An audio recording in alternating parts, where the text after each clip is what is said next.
Ömer Faruk Öz, Malatya Milletvekili. Süreniz 5 dakikadır. Buyurun. Sayın Başkan, değerli milletvekilleri, Bilim, Sanayi ve Teknoloji Bakanlığı'nın 2012 yılı bütçesi üzerine AK Parti grubu adına söz almış bulunmaktayım. Bu vesileyle yüce heyetinizi saygıyla selamlıyorum. Ekonomik büyümenin, rekabet üstünlüğünün ve sürdürülebilir sosyoekonomik kalkınmanın temel unsurlarından başında bilim, sanayi ve teknoloji gelmektedir.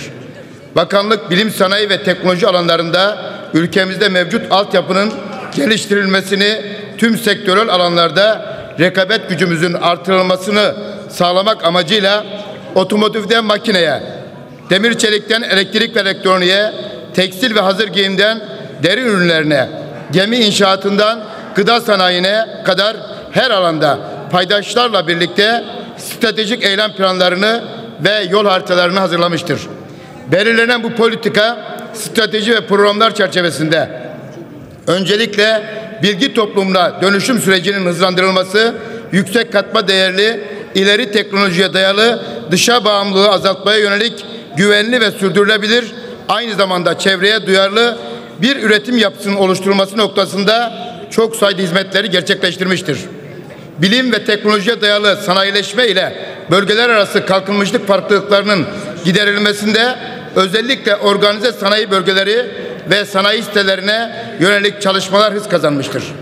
Ülkemizde şu anda faaliyette olan organize sanayi bölgelerinin yarısından fazlası iktidarımız döneminde gerçekleştirilmiştir. Ayrıca 448 adet sanayi sitesinin altyapı ve üst yapı çalışmaları tamamlanmıştır. Örnek vermek gerekirse seçim bölgem Malatya'da yer alan 2 adet organize sanayi bölgesinin de gıda ürünlerinden tekstile, makineden kimyasal ürüne kadar toplam 278 adet işletmede yaklaşık 15.000 civarında istihdam sağlanmaktadır. Tahsis edilen parsellerdeki yatırımlar tamamlandığında istihdam sayısı 2 misli artacaktır. 8 milyon metrekare üzerinde kurulu 330 parselin haricinde 12 milyon metrekare arazinde de 3. organize sanayi bölgemizle ilgili de çalışmalar son noktaya gelmiştir. Buranın 1 milyon 700 bin metrekarelik alanın altyapı ihalesi geçtiğimiz Temmuz ayında gerçekleşmiş ve bu alana tekabül edecek yerlerle ilgili de tahsis işlemleri tamamlanmıştır. Değerli milletvekilleri, üniversitelerimiz ile sanayi işbirliğinin genişletilmesi noktasında yatırımcılarımızın üniversitelerin imkanlarından azami derecede istifade etmelerini sağlamak amacıyla 52 adet teknopark kurulmuştur. Bugün teknoloji geliştirme bölgelerinde yaklaşık 2500 civarında firma faaliyet göstermekte ve bunların ihracatı 900 milyonunu bulmak üzeredir.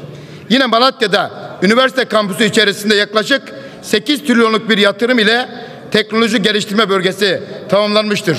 Teknopark'ta şimdiden 20 civarında Ar-Ge firması faaliyetlerine başlamıştır. Bakanlığımız tarafından gönderilecek 700 bin liralık hak edişle beraber finansman ihtiyacı da tamamlanmış olacaktır. Teknoparkımızın hizmete alınması noktasında projeye yakından ilgilenen ve desteğini esirgemeyen Bakanımız Sayın Nihat Ergün'e teşekkür ediyorum. Kıymetli milletvekilleri, gördüğünüz üzere 10 yıl gibi kısa sayılacak bir sürede düşük teknoloji seviyesinden orta teknoloji seviyesine ulaşma hedefine önemli mesafeler kat edilmiştir. AK Parti iktidarı döneminde hayata geçirilen bu uygulamalar sayesinde ihracat rakamlarımız 155 milyar dolar aşmıştır.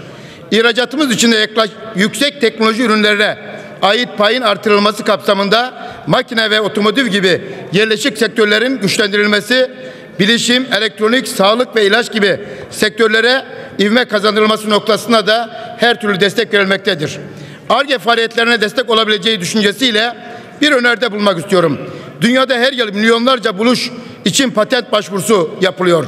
Bu patentlerle ilgili telif ve koruma hakkı 20 yıldır. 20 yılı geçen bu buluşlarla ilgili Türk Patent Enstitüsü bu buluşlardan istifade etmek üzere yerel üreticilere bunları istifade etme noktasında yol göstermesini Türk Patent Enstitüsü'nden talep etmekteyim.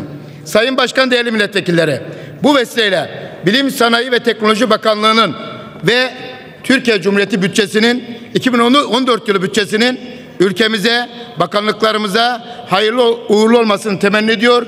yüce heyetinizi saygıyla selamlıyorum. Teşekkür ederim.